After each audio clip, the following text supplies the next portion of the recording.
무전기행, 영자의 전성시대 등을 쓰신 작가 김승옥님은 무신론자였다가 살아계신 하나님을 만나는 신비하고 은혜로운 체험을 여러 번 하셨다고 합니다. 내가 만난 하나님 꼭 만나보세요. 1982년 10월 나는 처음으로 외국 여행을 하게 되었다. 문화공보부에서 문학인 해외연수 프로그램을 만들어 소설가 박완서, 시인 홍윤숙, 평론가 김치수 씨 등 10명이 프랑스, 그리스, 인도를 여행했다. 석가모니는 이런 유언을 남겼다. 나는 진리를 깨달은 자 부처이지 미륵, 메시아는 아니다. 나는 남을 구원해 줄 능력이 없다. 각자 수행하여 각자 부처가 되어라. 앞으로 언젠가 미륵이 오실 것이고 미륵이 오시면 세상 사람들을 구원해 줄 것이다. 마치 성경의 이사야처럼 메시아 예언을 남겼다. 메시아의 은혜가 없이는 인간은 모두 멸망받을 수밖에 없는 죄인임을 석가도 알았다. 진리를 모르던 죄인이 예수를 구주로 영접하겠습니다는 한마디 약속으로 성령을 받아 죄사함 받고 진리의 근원이신 하나님과 대화할 수 있는 은혜를 입는 것이다. 그런 생각들을 하며 인도 여행을 마치고 돌아왔다. 한 달쯤 지난 11월 어느 날 시내 외출에서 돌아와 피곤하여 벌렁 누웠는데 머리 위에서 굵은 음성이 들려왔다. 인도에 가서 복음을 전하라. 나는 얼떨결에 전 영어도 잘할 줄 모르는데 어떻게 갑니까? 대답하니 그 음성은 꾸중하듯이 왜 못해? 왜 못해? 말씀하시는 게 아닌가. 나는 자리에서 벌떡 일어나 앉았다. 아, 이번 인도 여행이 하나님의 계획에 따라 이루어진 여행이었구나. 내가 목숨 바쳐 가야 할 길이 무엇인지 알고 나니 마음이 한없이 편안해졌다. 내 인생에 확실한 목표가 생긴 것이 아주 기뻤다. 인도 선교를 위해서는 흔쾌히 목숨을 바쳐도 좋다는 생각이 들었다. 모든 남자들의 인생이란 자기 목숨과 바꿔도 좋은 일을 찾을 때까지 방황하는 과정이라는 생각이 들었다. 그것만 찾으면 남자는, 아니 인간은 행복해진다. 내 목숨 이상으로 가치 있는 일, 그것은 내가 알게 된 영원한 진리를 전하는 일임을 이제 알게 된 것이다. 주 예수를 믿으라. 그리하면 너와 내 집이 구원을 받으리라. 그러나 나는 선뜻 떠날 수가 없었다. 국민학교 다니는 아들 둘도 좀 키워놓아야 하고 아내도 설득해야 한다. 인도 사람들이 과연 내 말을 믿고 예수를 믿을까 슬그머니 두려워지기도 했다. 그 두려움을 없애주는 너무나 놀라운 주님의 은혜가 또 한 번 나타났다. 1983년 10월 나는 쉐라톤 워커힐 호텔에서 장기간 투숙하고 있었다. 영화 감독 배창호 씨와 함께 영화 각본을 쓰고 있었다. 어느 날 오전 10시경 배 감독은 시내로 외출하고 나는 침대에 누워 성경을 읽고 있었다. 참 재미나게 성경 속으로 빨려 들어가 읽고 있는데 문득 침대 옆에 하얀 옷자락이 보였다. 흰 옷을 입은 사람이 내 옆에 바싹 서 있었다.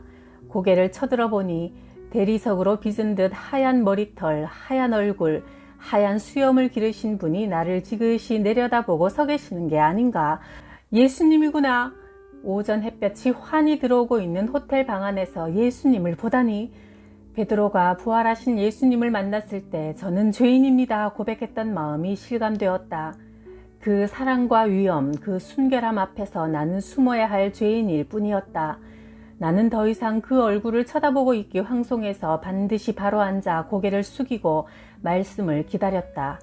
그러나 아무 말씀도 없이 조용했다. 잠시 후 슬그머니 고개를 들어보니 사라지고 안 계셨다. 아, 부활하신 모습.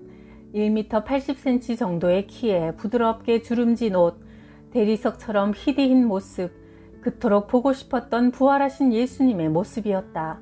왜 내게 당신의 모습을 보여주셨을까? 인도로 떠나기 전 두려워하지 말라, 내가 함께한다, 용기를 내라, 그런 뜻이었던 것 같다. 실제로 그날 이후 인도 전도 사명에 대한 불안이 사라졌다. 오히려 한국에 남아있는 시간이 길어질수록 불순종의 죄책감이 더 깊어질 뿐이었다. 하늘 세계에서 물질 세계로 당신 몸을 자유롭게 나타내시는 분, 부르면 응답하시는 분, 부활하신 예수님은 영원히 살아계신 우리의 구원자이신 것이다. 주님은 당신에게 의지하는 자를 죄로부터 구원하시기 위해 철저히 보살피시는구나. 나에게는 진실로 나를 보호해 주시며 영생으로 이끌어 주시는 아버지가 계셨다. 1979년 10월 26일 박정희 대통령이 시해되었다. 가장 신뢰했던 김재규 중앙정보부장에 살해당했다는 사실은 참으로 극적인 사건이 아닐 수 없었다. 20년간 절대 권력을 가지고 국민 위에 군림했던 두 거인이 동시에 파멸하는 것을 보니 역사를 움직이는 어떤 초월적인 힘이 박정희와 김재규 두 사람을 사용했다는 느낌이 강하게 들었다. 독재자를 그의 신복이 제거하고 그 신복 또한 제거당한다는 극적인 현실은 허무감과 신비감을 동시에 느끼게 했다. 역사를 움직이는 것은 인간이 아니다. 그런 깨우침을 얻는 사건이었다. 민주화가 진행되던 1980년대 초 천만 뜻밖에도 광주 사태가 터졌다. 공수부대가 갑자기 광주에 가서 민간인들을 마구 학살했다는 사실은 아무리 생각해도 이해할 수 없었다. 신군부가 정권을 잡기 위한 수단이었다는 것이 밝혀지자 온 국민이 분노했다. 나 역시 얌전히 소설을 쓰고 앉아있을 수는 없었다. 어느 날 밤 술에 취해 온 아파트가 떠나가도록 "하나님, 이럴 수가 있습니까?" 하고 믿지도 않는 하나님을 외쳐불러 하소연했다. 남편이 펜을 놓아버리고 술만 마셔대니 어느 날부터 아내는 교회에 나가기 시작했다. 아내가 어떤 부부를 우리 집으로 불렀다. 남편은 방규환 씨, 아내는 김성한 씨로 순복음교회의 독실한 신자들이었다. 매주 일요일 산책하는 셈치고 함께 교회 가면 예배가 끝난 후에 술을 사준다고 했다. 나는 시대의 절망을 못 이겨 그들을 따라 여의도 순복음교회로 갔다. 조용기 목사님이 설교를 마친 다음 예수 믿기로 결심한 분들은 자리에서 일어서라고 했다. 목사님이 눈을 지그시 감은 채 말했다. "지금 성령님께서 저에게 말씀하십니다. 예수님을 구주로 영접하지 않으면 파멸할 수밖에 없는 두 사람이 오늘 오랜만에 교회에 왔는데 고집을 부리며 예수 영접을 거부하고 있습니다." 그 순간 바로 나를 두고 하는 말이라는 확신이 강렬하게 나를 사로잡았다. 그러나 나는 아하, 저 목사가 저런 식으로 최면을 거는구나. 이 자리에 10,000명이 넘는 사람이 앉아있는데 꼭 집어 2명이라고 하면 누구든 자기를 두고 하는 말이라고 생각할 게 아닌가. 나는 예수 영접을 결심하겠다고 일어서지 않고 예배가 끝난 후 교회 밖으로 나왔다. 그런데 자꾸만 명치 있는 데가 체한 것처럼 답답했다. 그날 식당에서 식사를 하고 여의도 광장을 건너가는데 나는 내 안에서 끓어오르는 충동을 견디지 못하고 하늘을 향하여 두 손을 번쩍 쳐들고는 힘을 다해 외쳤다. "예수님을 내 구주로 영접합니다!" 그렇게 외치고 나니까 명치를 답답하게 짓누르던 것이 쑥 빠져나가며 속이 시원해졌다. 마음이 편했다. 1981년 4월 내 나이 40의 그날 밤 평소 습관대로 밤 12시까지 책을 읽다가 잠자리에 들었다. 서울 강남구청 옆 해청아파트 4층이었다. 불을 끄고 잠이 들었는데 새벽 3시쯤 문득 잠이 깼다. 내 허리 위 공간에 하얀 손이 팔목까지 떠 있는 것이 보였다. 백옥처럼 하얀 빛깔로 손가락이 쭉 뻗은 잘생긴 남자 손이었다. 어디 한 군데 흠잡을 데 없이 의지하고 싶을 만큼 강하고 든든하게 생긴 미켈란젤로의 조각품 같은 완벽한 손이었다. 내가 공포를 느끼고 몸이 굳은 채 손만 바라보고 있으니 그 하얀 손이 내 배를 향해 조심스럽게 다가왔다. 그 움직임에서 지극한 온유함과 겸손이 느껴졌다. 그 손은 조심스럽게 다가와 낮에 체한 듯 답답했던 내 명치를 천천히 쓸어주었다. 마치 할머니가 아픈 손자의 배를 쓸어주듯 그렇게 사랑이 가득한 느낌이 밀려 들어왔다. 나는 용기를 내어 "누구야?" 낮게 외치며 내 오른손으로 명치 위에 그 하얀 손을 덮쳤다. 사람 손이 내 손에 잡혀야 할 텐데 손에 잡히는 아무런 물질이 없었다. 손은 종이짝 뒤집히듯 숨어버리고 더 이상 보이지 않았다. 어리둥절해서 앉아있는데 아주 굵은 남자 음성으로 방안 허공에서 뚜렷한 한국어로 "하나님이다" 하는 말씀이 들려왔다. 그렇다면 그 손이 하나님의 손이었단 말인가? 내 영안이 열려 영적 존재이신 하나님을 보았단 말인가? 아, 인간은 육체와 영혼 두 개가 겹쳐 존재하는구나. 육체로는 지구 위의 삶을 살고 영혼으로는 하나님과 함께 사는 그것이 인간의 삶이구나. 그 둘이 조화되지 못할 때 병이 들고 죽게 되는구나. 영원하신 우주의 하나님이 어찌 나 같은 놈을 아시고 이 아파트 골방까지 나를 찾아주셨나. 너무나 놀랍고 놀랍다. 여의도 광장에서 예수님을 내 구주로 영접한다고 외쳤기 때문일까? 아, 하나님이 한국말을 하시다니.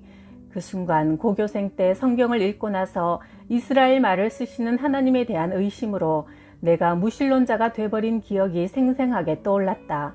하나님은 각 사람의 인간 언어로 개인에게 말을 거시는 분이구나.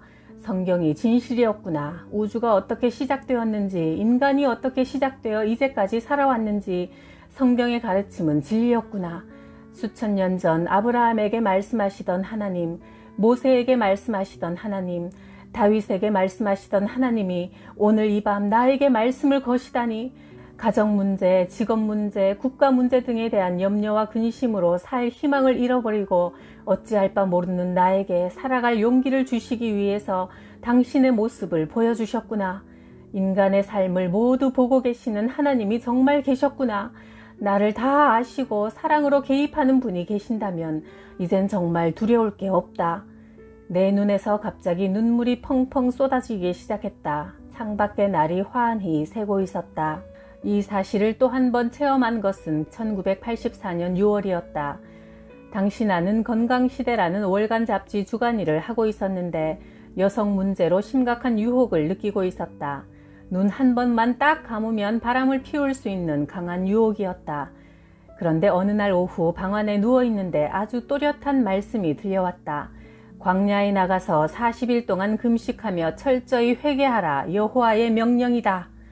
아, 내 마음을 항상 보고 계셨구나. 두려움과 기쁨이 함께 밀려왔다. 나는 휴직을 하고 금식 기도를 시작했다. 서울 서초동 신동아 아파트에 살고 있었는데 성경과 찬송가를 들고 우면산 숲속으로 들어갔다. 나무가 우거지고 행인도 드물어 하루 종일 성경 읽고 기도하기 좋은 산속이었다. 40일 금식도 하나님께서 시키신 일이기 때문에 두렵지 않았다. 죽이실 거라면 그런 명령을 내리지도 않으셨을 테니까. 물만 마시며 40일 금식을 마치고 솔숲 속에서 나는 큰 소리로 예수님! 예수님! 예수님! 3번 외치고 기도했다. 산에서 나오는데 황홀한 기쁨이 나를 감쌌다. 일주일 후 어느 날 새벽 깊이 잠들어 있는데 손이 내 오른팔과 어깨를 꼭 붙잡고 흔들며 나를 깨웠다. 눈을 뜨고 보았지만 아무 형태도 보이지 않고 큰 손이 나를 붙잡고 이렇게 앉히는 느낌만 느껴졌다. 아버지의 사랑 같은 느낌이 나에게 밀려들며 말씀이 또박또박 들려왔다. 시험에 들지 않도록 깨어 일어나 기도하라. 아, 이것이 바로 성령이로구나. 그 후 뜻밖의 현상이 생겼다. 사람을 만나면 그의 마음이 다 읽혀지는 것이다. 무슨 목적으로 나를 찾아왔고 무슨 이야기를 할 것인지 그냥 미리 알게 되었다. 사람의 마음속을 알 수 있는 능력, 이것이 바로 최초의 인간이 죄를 짓고 에덴에서 쫓겨나기 이전 하나님과 대화할 수 있었던 무죄 상태의 영혼이구나. 마치 때가 낀 거울을 닦듯이 죄로 덮인 우리 영혼을 예수의 피로 닦아 영혼 세계를 투명하게 볼 수 있는 상태로구나. 예수를 구주로 영접하고 자기 죄를 하나님 앞에 인정하며 사죄하는 일이 바로 성령을 받는 비결이구나 깨달아졌다.